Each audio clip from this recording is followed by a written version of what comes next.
back today with the P-47, which is behind us right now. We're filming an installment on the 12 Planes of Christmas. And usually what happens is on 12 Planes of Christmas, we beg for money. In fact, our old wing leader had a joke, and went as follows. He goes, the CF is like a row of palms. I was like, Jake, what's a row of palms? And he goes, ha. So today we're not asking for money.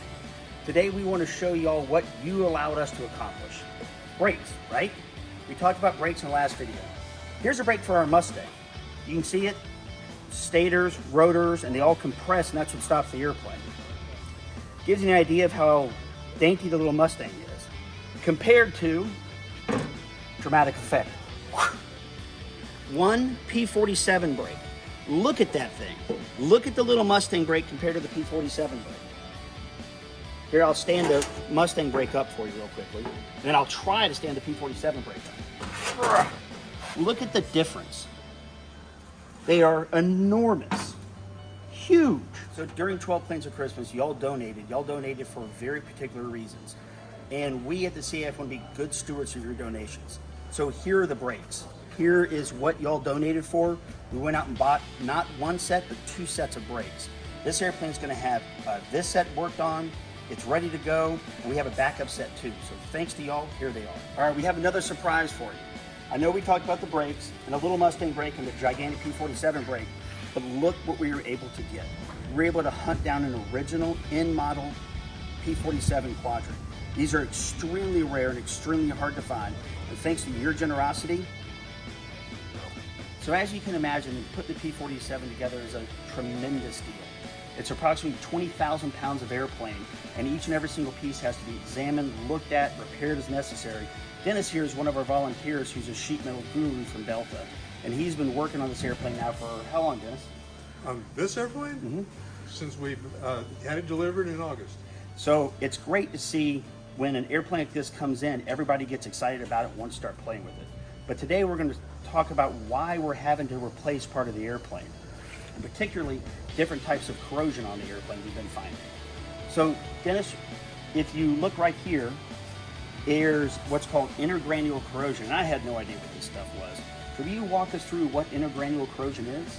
Intergranular corrosion is a type of corrosion that generally takes place because of the manufacturing process. There's a little glitch in the manufacturing process, and it causes it to the grains in the metal to start corroding, and you end up with problems such as that. So what we do is now we have to replace it. And me, I don't understand about sheet metal. You can't hit it with a big hammer or run over with a car. I'm no good at it. So Dennis, why can't we just like cut out that part and just put a new little part in there? Why do we have to replace the whole thing? For strength. To do that, I mean, it would be possible to do, but you're taking away some of the strength of the material. Also, we have found with this particular piece that there were other problems involved as well. For some reason, the manufacturer had plugged holes and then drilled new ones, and that really takes away from the strength of the material. So what we did was, our good friends up at Air Corps, we ordered brand new stringers. Stringers, right? That's the name of them? The stringer. The stringers. So we have all new stringers that are, any stringers that are bad.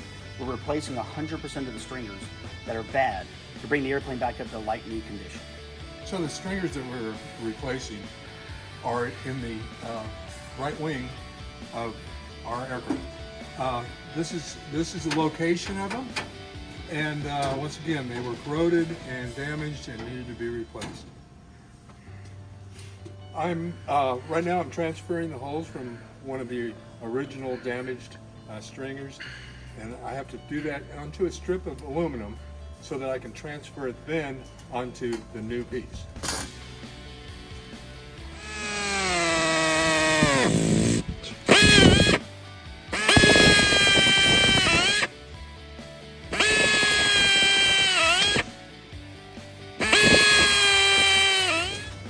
Once again, thank you for your donations and thank you for following our project. If you'd like more information about our project, you can send an email to me personally. It's P47info@airbasegeorgia.org. Once again, that's P47info@airbasegeorgia.org. Thank you again. Talk to you about it in a month. More projects will be done.